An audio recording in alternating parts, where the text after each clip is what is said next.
Narito na ang mga pinakamalalaking balita sa One North Central Luzon ngayong Biyernes.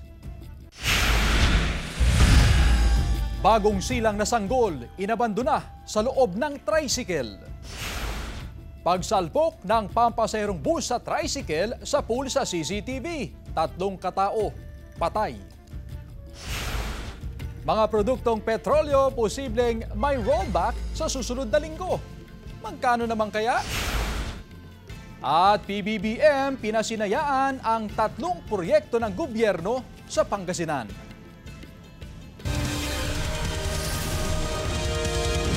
Ito ang GMA Regional TV, One North Central Luzon. Magandang hapon, ako si Chris Zuniga.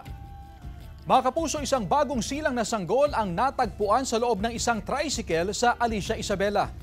Ayon sa may-ari ng tricycle na si Kimnet Caryaga, basta na lamang daw iniwan sa loob ng kanyang tricycle ang sanggol na hindi pa nakikilala o nang hindi pa nakikilalang individual. Wala ring anumang balot sa katawan ang sanggol. Agad namang nirescue ang sanggol at ngayon nasa pangangalaga na ng DSWD. Patuloy namang inaalam ng otoridad ang pagkakakilanlan ng ina ng bata. Patuloy ang investigasyon sa insidente. Kita naman sa CCTV ang banayad na trapiko sa National Highway na bahagi ng Barangay San Pablo, Santo Domingo, Ilocos Sur. Kuha ito pasado 2:00 ng madaling araw kahapon. Paglagpas ng container van, makikita ang tricycle na nakahinto sa shoulder lane ng kalsada. Maya-maya pa, nag-U-turn ang tricycle at hindi nakita ang paparating na pampaserong bus sa kabilang lane.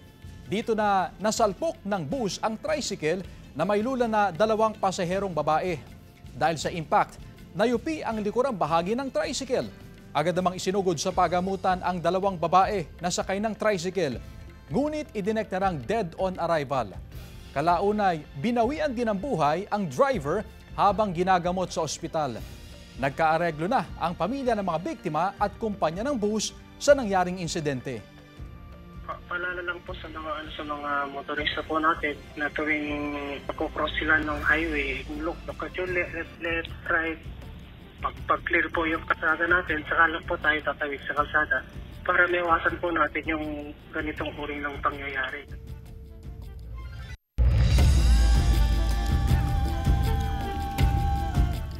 Mga residente ng Barangay Talibao, Calasiao, Pangasinan, inirereklamo ang mabagal na konstruksyon ng tulay. May ulat, CJ Torida. Inirereklamo ng ilang residente ng Barangay Talibao sa Calasiao, Pangasinan ang usad pagong na konstruksyon ng tulay sa lugar. Ayon sa mga residente, ilang buwan na natenga ang konstruksyon bago itinuloy. Matagal na yung tulay eh. Ngayon na naman inumpisahan kasi matagal. Malaking dagok raw sa mga motorista ang naantalang konstruksyon ng tulay. Sa inilatag na rerouting plan, pangamba rin ang dulot nito sa mga motorista dahil sa tuwing may pag-uulan, nalulubog ito sa baha at tanging mga light vehicle ang pinapayagang dumaan. Maliit na tulay, bakit ang tagal ng gawin?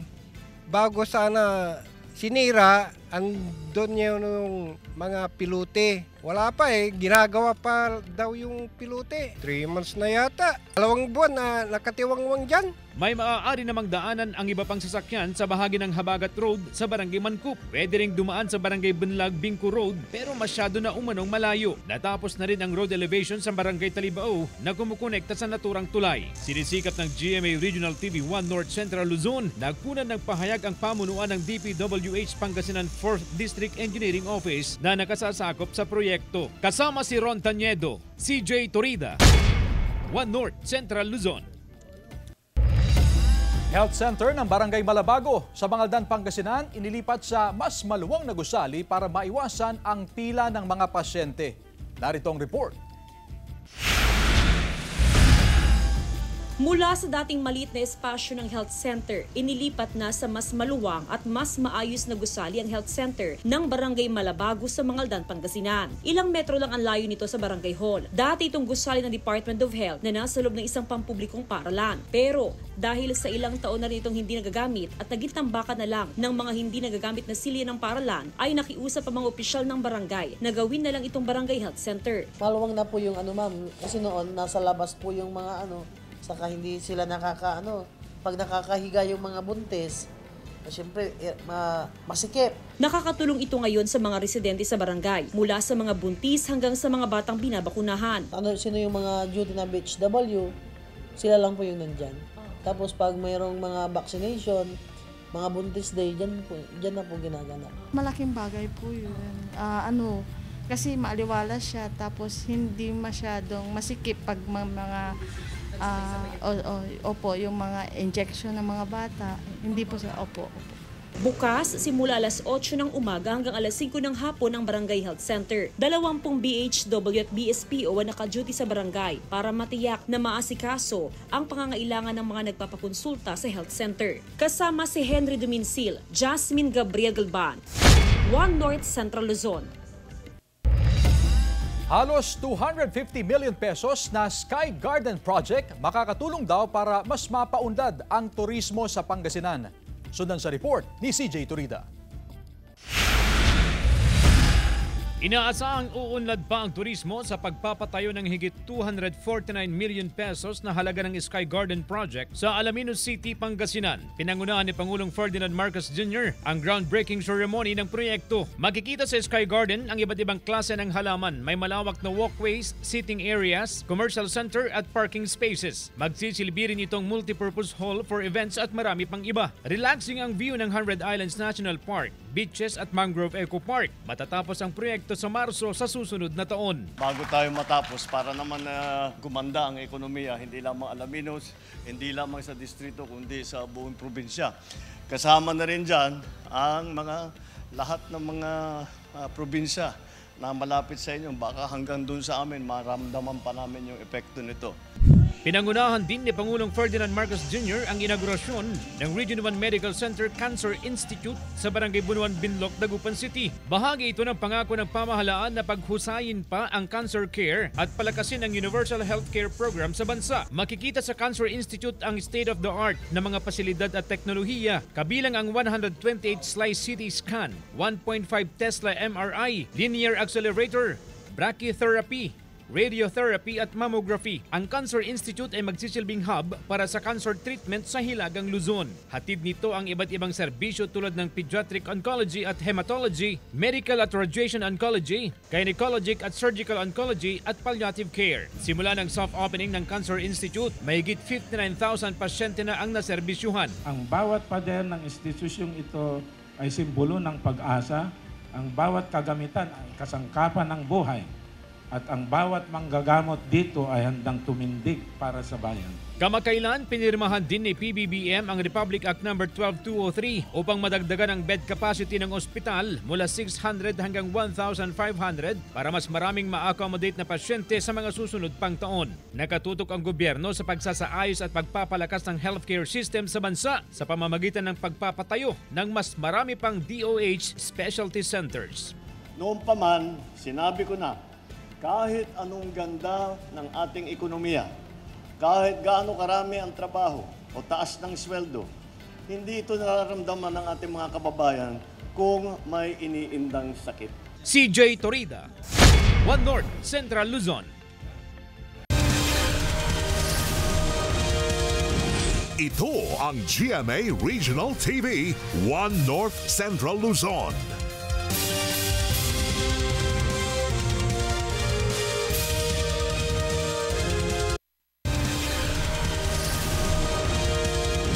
Ito ang GMA Regional TV, One North Central Luzon.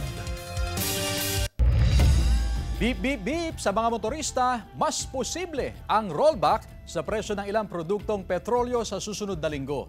Sa estimate ng Oil Industry Management Bureau ng Department of Energy, base sa 4-day trading, walang paggalaw o may rollback na hanggang 40 centavos sa kada litro ang inaasahan sa Martes para sa diesel. Posibleng may 15 centavos na bawas presyo hanggang 30 centavos na taas presyo naman sa kada litro ng gasolina. Habang sa kerosene, may posibleng bawas presyo na 20 hanggang 40 centavos kada litro. Ayon sa DOE, kabilang sa mga nakakaapekto sa dagdag bawas sa presyo ngayon ng mga produktong petrolyo ang paghupa ng tensyon sa pagitan ng Amerika at China at ang tingin ng OPEC na sisigla ang global demand.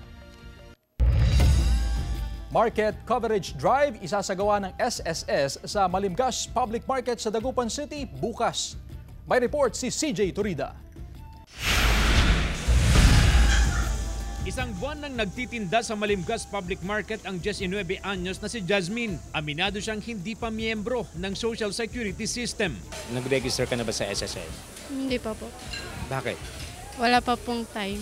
Bukas, May 24, sa pakikipag-ugnayan ng SSS sa lokal na pamahalaan ng Dagupan, dadalhin ang kanilang serbisyo sa Malimgas Public Market. Bukod sa mga kawani na pupwesto sa ikalawang palapag ng pamilihan, may mga pupunta pa sa mga stall upang himukin ang mga negosyanteng magparehistro. So therefore, we will bring the SSS closer to the people of the people of Dagupan, especially doon sa mga market vendors na hindi nakakalabas. Target nila ang mga hindi pa miyembro ng SSS at mga matagal nang nahinto sa pagbabayad ng kontribusyon. Magsisimula ang market coverage drive ng SSS mula alas 8 ng umaga hanggang alas 12 ng tanghali. Magparehistro po tayo. Kung may dala po kayong valid ID or any ID, meron na rin po tayong kasamang bayad center na mga ngolekta. So, pagkarehistro, bayad ka agad, miyembro po ka agad. Maraming benepisyo ang pagiging miyembro ng SSS. Kabilang ang retirement pension, sickness benefits, salary loan, calamity loan, maternity benefits sa mga kababaihan at iba pa. Nakikipag-ugnayan din ang SSS sa iba pang lokal na pamahalaan sa Central Pangasinan para sa kanilang buwanang coverage drive. Kasama si Jing Dakanay, CJ Torida, One North, Central Luzon. Samantala, idinimanda ng GMA Network ng estafa ang mga opisyal ng Television and Production Exponents Incorporated o TAPE dahil sa umano'y misappropriation of funds na halos 38 million pesos. Ang reklamong estafa with abuse of confidence ay inihain sa Quezon City Office of the City Prosecutor laban sa TAPE executives na sina Romeo Halosos Jr., Romeo Halosos Sr., Seth Frederick Bullet Halosos, Malu Chowa Fagar, Micaela Magtoto at Senaida Buenavista. Nagugat ang reklamo sa kabiguan daw ng mga respondent na i-remit ang nakolekta nilang advertising revenues, perang nakalaan na dapat sa GMA Network sa ilalim ng isang 2023 assignment agreement. Ayon sa GMA Network, nilabag ng TAPE ang kasunduan ng gamitin nito ang pera para sa kanilang operational expenses sa halip na i-transfer sa GMA. Dagdag ng GMA Network, nagsampa ito ng reklamo para panagutin ang mga opisyal ng TAPE at para mabawi ang misappropriated amount. Ayon sa legal counsel ng TAPE Incorporated na si Attorney Baggy Abraham Garduque, wala pa silang pahayag dahil wala pa silang nakukuhang kopya ng reklamo.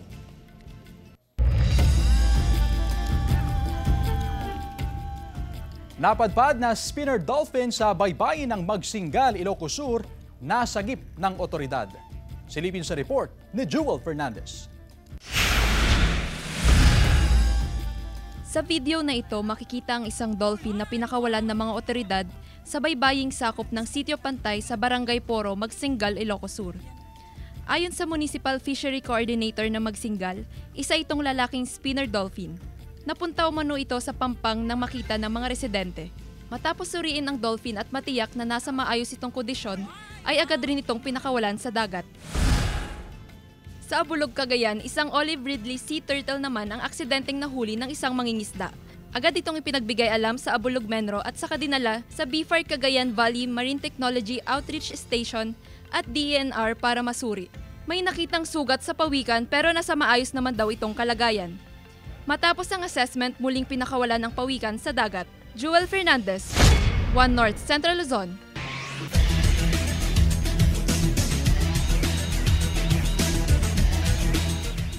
AU Chief Squad nakamit ang 6-pit victory sa cheerleading competition. Ang detalye sa report. Makapigil hininga, nakamamangha at talaga namang nakabubuhay ng school spirit. Ganyan ang routine ng bawat isa sa siyam na school na lumahok sa NCAA Season 100 cheerleading competition kahapon sa Pasay City. Sa bawat stunt at cheer, kitang-kita kung paanong pinaghandaan ng squad ang kanilang performance. Inabangan ng lahat kung madidepensahan ng AU Chief Squad ng Arellano University ang kanilang korona. Sa gitna ng performance, may isang stunt silang hindi nagawa. Pero sa huli, Arellano University pa rin ang cheerleading champion sa makasaysayang 6-feet win. I-expect ako na kayang-kaya pa rin namin mag-champion dahil sa skills and difficulty ng mga ginawa namin. Pero kanina syempre, naging hopeless ako kasi nagkaroon din kami ng error eh.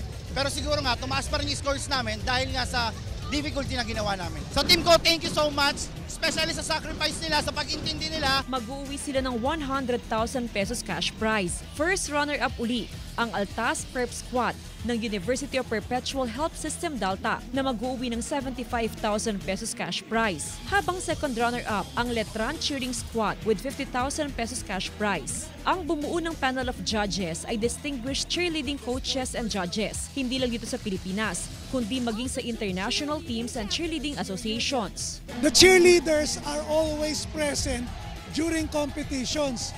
Mapa basketball, volleyball, badminton, lahat yan, nandun sila because they're the ones who drum up interest and provide extra oomph when it comes to the competition. So this is their ultimate showcase. That's why it's very important. Nasa NCAA Season 100 cheerleading competition din si Senior Vice President and Head of GMA Integrated News, Regional TV and Synergy, Oliver Victor B. Amoroso, pati na ang buong management committee ng NCAA. Jasmine Gabriel Galban, One North Central Luzon.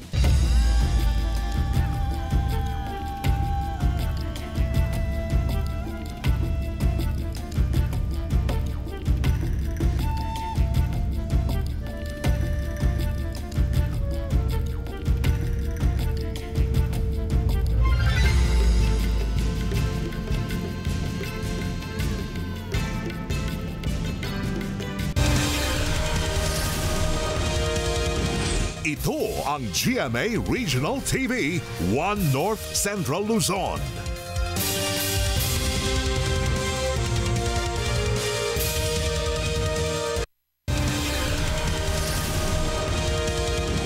Ito ang GMA Regional TV, One North Central Luzon. Nagkasunog sa isang damuhan sa San Fernando, Pampanga. Binalot ng makapal na usok ang paligid sa lakas ng apoy. Nabahala tuloy ang mga residente ng Barangay Del Pilar na nakatira malapit sa damuhan. Ayon sa mga rumespondeng bumbero, tumagal na mahigit sa 3 oras ang sunog. Inaalam pa ang sanhi nito. Tinatayang 2,000 square meters ang nasunog. Wala namang nasaktan at nadamay na bahay. Mga kasangkapan na gawa sa driftwood, ibinida sa Dagupan City. Narito na ang Ratsyada Balita. Kung makalumang gamit sa bahay ang hanap mo, abay perfect ito para sa'yo. Ibinida sa Dagupan City ang mga produktong gawa sa kahoy. May corner tables, kalesa-inspired na upuan, rocking chair, bar at nagagandahang sala set. Ang swing na ito, perfect na tambayan tuwing coffee break. Itinampok naman sa isang exhibit ang mga AI, robotics at iba pa sa ginanap na 3rd International Smart City Exposition and Networking Engagement sa Kawayan City sa Isabela. Bahagi raw ito ng pagtutulungan ng mga ahensya at kumpanya para sa posibleng transfer ng teknolohiya at komersyalisasyon. Kabilang sa mga isinusulong ang application ng artificial intelligence sa disaster management, smart cities and communities, mobility at smart transportation. Kabilang din sa inilunsad ang libreng Wi-Fi sa 65 mga barangay sa Kawayan City.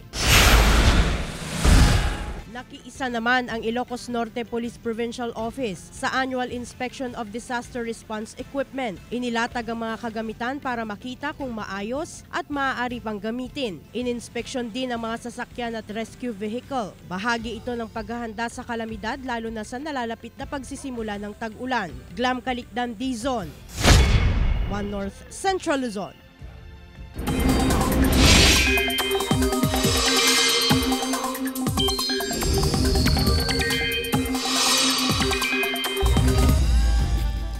Mga kapuso, iba't ibang weather systems pa rin ang makakaapekto sa bansa at magdadala ng maalinsangang panahon na may kasamang tsansa ng ulan. Ang Intertropical Convergence Zone o ITCZ, easterlies at ang ridge ng high pressure area. Base naman sa datos ng Metro Weather, may mga pag-uulan pa rin mararanasan sa ilang bahagi ng Ilocos Region, Cordillera, Cagayan, Pangasinan at Zambales. Posible rin ang ulan sa ilang pangbahagi ng bansa. Sa ngayon ay wala namang namamataang bagong sama ng panahon o bagyo na posibleng makaapekto sa bansa ngayong weekend. Samantala, pinangunahan ni PBBM ang groundbreaking ceremony ng 950 million peso Paitan Dam Project sa Santa Maria, Pangasinan. Kabilang sa makikinabang sa proyekto ang 9 na bayan mula sa 3 probinsya. Nakatutok live si Jasmine Gabriel Galban. Jasmine? Chris, tuloy-tuloy ang suportang ibinibigay ng national government sa mga magsasaka sa probinsya ng Pangasinan. Kaakibat niyan ang mga programa o proyekto para sa agriculture sector. Minsan lang sa isang taon kung makapagtanim ng palay ang mga magsasaka sa Alcala, Pangasinan. Nakadepende lang kasi sa buhos ng ulan ang patubig sa kanilang sakahan. Mas madalas na mais ang kanilang itinatanim dahil hindi nangangailangan ng maraming tubig. Kaya malaking bagay sakaling matapos at maging operational ang itatayong Lower Agno River Irrigation System o LARIS Paitan Dam sa Santa Maria, Pangasinan. Dati sa amin walang tubig. Bago nagawa na ito, talagang tubig na mapupunta dito namin. Mismong si Pangulong Ferdinand Marcos Jr. ang nanguna sa groundbreaking ceremony. Pinondohan ng proyekto ng 950 million pesos na target na matapos sa taong 2027. Mabebenepisyuhan ng patubig mula sa dam ang 9 na mga bayan mula sa mga probinsya ng Pangasinan, Nueva Ecija at Tarlac. Ayon sa Pangulo, layo ng proyekto na mapataas ang produksyon ng palay at iba pang high-value crops. Hindi na mamumroblema ang mga magsasaka sa supply ng patubig, gaya na nangyari noong nakaraang taon nang maranasan ng El Niño phenomenon. Imbis na bumaha tuwing tag-ulan, ang gagawin natin ay iipunin natin ang tubig para mapakinabangan sa panahon ng tagtuyot. At yan po ang gagawin ng Paitan Dam, isang permanenteng dam na bahagi ng Lower Agno River Irrigation System o LARIS dito sa Santa Maria. Mahigit sa 12,000 hectares ng sakahan ang mapapatubigan ng Paitan Dam. Direktang makikinabang dito ang mahigit sa 12,000 na magsasaka mula sa 57 Irrigators Association sa 3 probinsya. Ang dami pong tanimang uhaw sa patubig. Kaya nandito tayo po ngayon para simulan ang Paitan Dam. Isang proyekto na matagal nang inaasam ng ating mga magsasaka dito sa Pangasinan, Tarlac hanggang Nueva Ecija. So ito po ay isang napakahalagang proyekto, especially now po na alam po natin na importante po na may mas maraming maaning bigas, maraming maaning mga value crops para po sa ating mga magsasaka. So it means food on the table of our agrarian reform beneficiaries. Samantala, pinangunahan din ni Pangulong Marcos ang pamamahagi ng organic plant supplements at farm machineries and equipment sa mga magsasaka. Chris, ayon sa Provincial Agriculture Office, nasa 9 tons per hectare ang napoproduce na palay sa probinsya ng Pangasinan. Target ng national government at ng Department of Agriculture na madoble o mapataas pang produksyon ng palay sa probinsya ng Pangasinan. Chris? Maraming salamat, Jasmine Gabriel Galban. Ang mga leksyon ng 40 taong karera bilang broadcast journalist ang ibinahagi ni Jessica Soho sa mga tinatayang 4,000 delegates sa 2025 National Schools Press Conference kung saan siya ang keynote speaker. Hinikayat din niya ang mga estudyante na gamitin ang teknolohiya sa pagpapalaganap ng katotohanan at paglaban sa fake news. Because you have been truly blessed with digital technology and the skill set to go with it, may I urge you to please use technology for good. Gamitin nyo ang teknolohiya para sa kabutihan. At the time na medyo binibira ang media with a lot of criticisms, tapos nadidimin din yung profession because of all the fake news that's going around, nakakatuwa, nakaka-inspire that there are a lot of young journalists out there who would still like to become professional journalists. So I think the future is bright for journalism. Samantala, mapapanood niyo po ang episode na ito at iba pang pinakahuling lokal na balita sa official website ng GMA Regional TV, www.gmaregionaltv.com. Pwede rin kayong bumisita sa aming official YouTube channel, GMA Regional TV, at i-click ang subscribe button para sa pinakamainit na balita mula sa mga rehiyon. Nais din naming pasalamatan ang mga kapuso sa Hilaga at Gitnang Luzon, maging ang mga kapuso natin abroad. Dahil sa GMA Regional TV, local news matters. At yan ang mga pinakamalaki at pinakahuling balita sa Hilaga at Gitnang Luzon. Maraming salamat sa pagsama sa amin pati na ang mga kapuso sa ibang bansa na tumutok sa mga balita sa rehiyon. Ako po si Chris Zuniga. Kami ang GMA Regional TV, One North Central Luzon, buong puwersa para sa mas malaking misyon at mas malawak na paglilingkod sa bayan.